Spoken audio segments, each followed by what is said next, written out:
आप सभी को राधे राधे। आप सभी का इस चैनल पर एक बार फिर से स्वागत है। तो आज इस वीडियो में हम बात करने वाले हैं प्रयागराज संगम, जिसके विषय में पता नहीं कितने समय से हम सब बात कर रहे हैं। इस बार महाकुंभ पड़ा था प्रयागराज में, जो कि इतने वर्षों 144 ईयर्स के बाद आया था। तो इसके बारे में आजकल तो बहुत बात हुई और पिछले कुछ समय से इसकी जानकारी, कौन कौन गया, कैसे गया, तो हर एक जगह इसके बारे में बात हुई। तो इसकी जो वीडियो है वो हम पहले डाल चुके हैं। हम जहाँ स्नान करने गए थे प्रयागराज में, उस समय कैसा क्या था सीन, सब कुछ। बट अब हम इस वीडियो में जानने वाले हैं कि आप वैसे भी अगर कभी प्रयागराज जाते हैं, संगम स्नान के लिए जाते हैं, तो वहाँ पे आसपास और कौन कौन से ऐसे मंदिर हैं, कौन से ऐसे स्थल हैं जिनको आप दर्शन करने के लिए जा सकते हैं। बहुत लोगों के साथ ऐसा हुआ कि वो प्रयागराज पहुँचे, परंतु बहुत भीड़ होने के कारण या किसी कारणवश वो मंदिर बंद थे या कुछ भी था, तो इस तरीके से किसी को जानकारी ही नहीं थी। तो उन सब के बारे में हम इस वीडियो में जानकारी प्राप्त करेंगे। जो कुछ ज़्यादा, मतलब वैसे तो सब मंदिर ही फेमस की क्या बात है, पर कुछ मंदिर ऐसे हैं जो लोग अवश्य ही जाते हैं और जो आपको संगम के आसपास ही मिलेंगे। तो उनके बारे में इस वीडियो में हमने बात करी है। तो इस वीडियो में आगे बढ़ते हैं और उनकी जानकारी प्राप्त करते हैं। तो सबसे पहले जान लेते हैं पहुँचे कैसे। प्रयागराज में आपको बहुत सारे स्टेशन है, सूबेदारगंज हो गया, इसके अलावा आपका प्रयागराज जंक्शन है, संगम है स्टेशन। तो जिस भी स्टेशन पे आप जाते हैं, आप वहाँ अपने जगह से आपको ट्रेन मिल जाएगी। अगर आप फ्लाइट से जाते हैं तो भी आप फ्लाइट से पहुंचकर वहाँ से लोकल ट्रांसपोर्ट भी ले सकते हैं। इसी के साथ बस भी चलती हैं, आप अपने खुद के ट्रांसपोर्ट से भी जाते हैं। जिस भी प्रकार जाते हैं, प्रयागराज बहुत ही आराम से आप वहाँ पे पहुँच सकते हैं। अगर आप ट्रेन से जाते हैं तो आप ट्रेन से जाने के बाद वहाँ से आपको ऑटो वगैरह, बस सब कुछ मिलेंगे। उससे आप सबसे पहले संगम जा सकते हैं। जैसे कि अभी आप इस वीडियो में देख रहे हैं, आप संगम जाएं। संगम पर जाकर वहाँ पे आप स्नान कर सकते हैं, पूजा पाठ कर सकते हैं। इसी के साथ नौका विहार होता है, आप नौका विहार कर सकते हैं, क्योंकि प्रयागराज में मेन संगम सबसे ज़्यादा मान्यता है इसकी। जैसे इस बार महाकुंभ में सभी ने उसके बारे में सुना होगा। तो अब तो वहाँ पे भीड़ नहीं होगी क्योंकि महाकुंभ खत्म हो चुका है और अभी कोई कुंभ भी नहीं है। तो आप शांति में आराम से यहाँ पे जा सकते हैं और यहाँ पे संगम का स्नान कर सकते हैं। इसका बहुत ज़्यादा महत्व है संगम स्नान का। तो इस वजह से आप अपने जीवन में एक बार तो प्रयागराज ज़रूर जाएं। तो इसी तरीके से आप जब प्रयागराज पहुंच जाएंगे तो प्रयागराज जाके आप वहां पे और कौन कौन सी जगह में हम दर्शन कर सकते हैं। तो उनमें से सबसे पहला जो दर्शन है वो आप जब प्रयागराज में जब संगम स्नान कर लें, इसके बाद अब थोड़ा सा ही आगे बढ़ेंगे, सामने ही आपको किला दिखेगा। किले के पास में ही हनुमान जी का मंदिर है।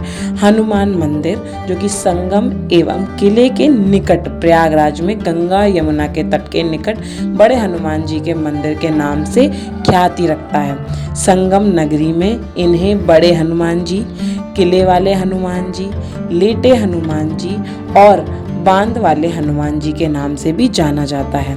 यह जमीन के नीचे हनुमान जी की मूर्ति लेटी हुई अवस्था में है तथा हनुमान जी अपने एक भुजा से अहिरावण और दूसरी भुजा से राक्षस को दबाए हुए अवस्था में है। यह एकमात्र मंदिर है जिसमें हनुमान जी लेटे हुए मुद्रा में हैं, ऐसा कहा जाता है। यहाँ पर स्थापित हनुमान जी की प्रतिमा लगभग 20 फुट लंबी है।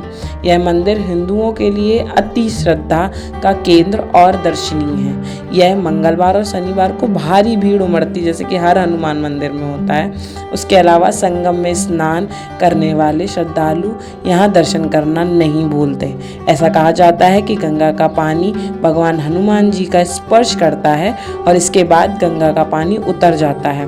जब गंगा जी और यमुना जी पूरे अपने ऊंचे स्थान में होती हैं तो यहाँ पर आती हैं और हनुमान जी के पास से होकर जाती हैं। मंदिर का जो गर्भगृह में हनुमान जी की मूर्ति स्थापित है वो मंदिर में 8.10 फीट नीचे की ओर है। तो आप जब हनुमान मंदिर जाएंगे तो आप इस तरीके से हनुमान जी के दर्शन कर सकते हैं। इसके अलावा ऐसा बताया जाता है कि यहाँ पे हनुमान जी कैसे हैं। तो ऐसा कहा गया है कि जब ऐसा कथा बताते हैं कि जब हनुमान जी लंका से वापस आ रहे थे माता जानकी और श्री राम जी के साथ, जब सबके साथ वापस अयोध्या के लिए आए थे, तो वो बहुत थक गए थे। तब माता जानकी मतलब कि हमारी सीता माता की आज्ञा से उन्होंने यहाँ पे विश्राम किया था, तो इसलिए वह लेटे हुए हनुमान जी के रूप में यहाँ पे हैं। इसी के साथ यहाँ पे दूसरी कथा भी प्रचलित है कि जो अकबर है ना, मतलब कथा क्या ऐसा बताया जाता है कि अकबर ने बहुत प्रयास किया कि यहाँ पे वो अपना किला बना ले और सब कुछ, पर हनुमान जी को यहाँ से हिला ही नहीं सका। तो इस वजह से यहाँ पे उसको किला पीछे बनाना चाहा। तो आप यहाँ पे जरूर जाएं। दूसरा यहाँ आप जो ये मंदिर देख रहे हैं जगदीश मंदिर है। हनुमान मंदिर के सामने ही आप जब थोड़ा सा आगे बढ़ेंगे तो आपको जगदीश मंदिर में जगन्नाथ जी, हमारे जो प्यारे जग्गू दादा हैं, उनके दर्शन होंगे, उनकी बहन सुभद्रा और बालू जी के साथ। तो आप यहाँ पे दर्शन करने के लिए जा सकते हैं। जो आप ये तीसरा मंदिर देख रहे हैं ये भी बिल्कुल हनुमान मंदिर के पास में ही, जो जगदीश मंदिर है उसके पास में ही स्थित है, और इसका नाम शंकर विमान मंडपम, एक प्रसिद्ध हिंदू मंदिर है जिसका निर्माण कांची कामकोटि पीठ के शंकराचार्य चंद्रशेखरेंद्र सरस्वती जी ने पहल की थी और इससे हुआ था। और इसकी जो उद्घाटन है वो शंकराचार्य जयेंद्र सरस्वती जी ने इसका उद्घाटन किया था, और यहाँ पे आप दर्शन कर सकते हैं। इसके अलावा ये जो पूरा है ये द्रविड़ शैली से बनाया हुआ है और ये 130 फीट ऊंचा है, लगभग आपका 30 मीटर ऊंचा। इसी के साथ यहाँ पे 16 विशाल स्तंभों पर ये मंदिर पूरा बना हुआ है। आप जैसे देख रहे हैं महाकुंभ की पूरी नगरी का यहाँ से आपको देखने के लिए मिलेगा। ऐसे आप जाएंगे तो आपको पूरे में आपको संगम के दर्शन होंगे। इसी के साथ यहाँ पे मंदिर में जो मंदिर निर्माण हुआ है इसमें 16 साल लगभग लगे हैं। उसके अलावा यह मंदिर जो है यहाँ पे आपको माता कामिका, भगवान बालाजी और भगवान शिव की मूर्तियों के दर्शन होंगे।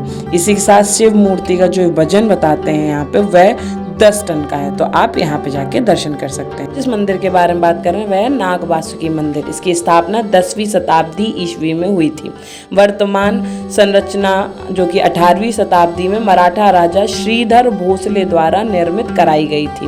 प्राचीन हिंदी ग्रंथ जैसे कि स्कंद पुराण, पद्म पुराण, भागवत पुराण और महाभारत में नाग वासुकी का उल्लेख मिलता है, जिन्होंने समुद्र मंथन में महत्वपूर्ण भूमिका निभाई थी। वासुकी को मंथन के लिए रस्सी के रूप में उपयोग किया गया था, जबकि मंदराचल पर्वत को मंथन की धुरी बनाया। इस प्रतिक्रिया में वासुकी को अत्यंत घर्षण सहना पड़ा, जिससे उन्हें गहरी चोटें आईं। समुद्र मंथन के बाद भगवान विष्णु के कहने पर वासुकी जी जो थे वह प्रयागराज में विश्राम करने आए। यहाँ जो पवित्र त्रिवेणी संगम के जल ने उनकी चोटों को ठीक किया, तो इस वजह से नागवासुकी मंदिर यहाँ पर है। और आप कभी भी प्रयागराज जाते हैं तो नागवासुकी मंदिर को दर्शन करने के बाद ही आपका यह पूर्ण माना जाता है। तो आप जब भी जाएं यहाँ दर्शन जरूर करें। यहाँ पे मेन आपको गर्भगृह में नागवासुकी जी जो हैं उनके दर्शन मिलेंगे। इसके अतिरिक्त आपको यहाँ पे शिव जी के भी दर्शन करने के लिए मिलेंगे। तो इस प्रकार आप यहाँ पे सारे मंदिरों के दर्शन कर सकते हैं। उसी के बाद यहाँ पे आप शाम के समय में जो संध्या टाइम है वहाँ पे जो आरती होती है ना, वो आरती भी गंगा आरती या संगम आरती आप मानते हैं, वहाँ पे दर्शन कर सकते हैं संगम आरती के।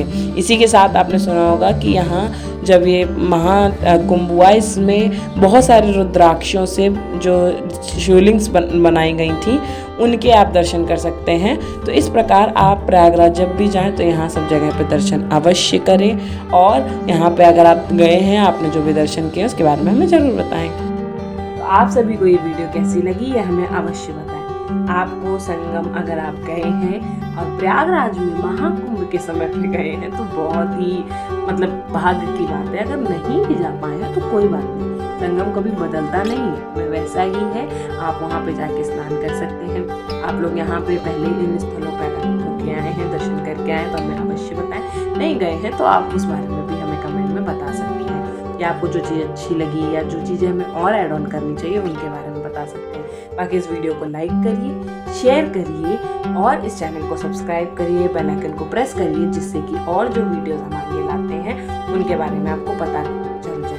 तो इस तरीके से आप हमारी थोड़ी सी मदद कर सकते हैं। बाकी आप सभी को राधे राधे, हर हर महादेव।